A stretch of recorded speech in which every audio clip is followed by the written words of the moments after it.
unang Pasko. Noong mga araw na iyon ay nag-utos si Augusto Caesar.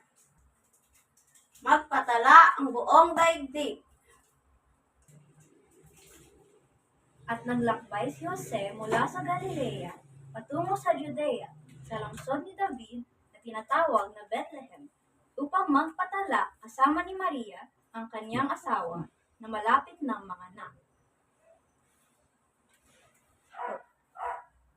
Sinilang niya ang kanyang panganay na anak at binalot sa lampin at inihiga siya sa sabsaban.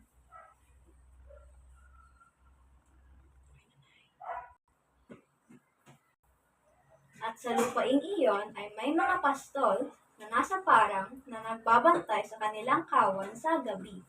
At sinabi sa kanila ng anghel, Huwag kayong matakot dahil dala ko sa inyo ang magandang balita ng kagalakan para sa buong bayan.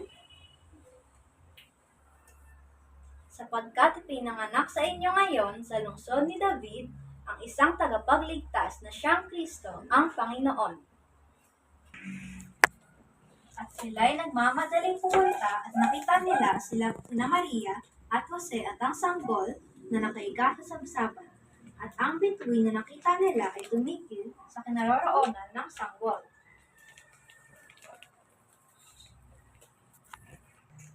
May mga pantas na lalaki mula sa silangan na dumating. Labis silang nagalak nang makita nila ang bituin. Pagpasok nila sa bahay, lumuhod sila at sumamba sa kanya, at naghandog sila sa kanya ng mga kaloob, ginto, insenso at mira. Tinandaan ni Maria ang mga bagay na ito at pinagnilayan niya sa kanyang puso.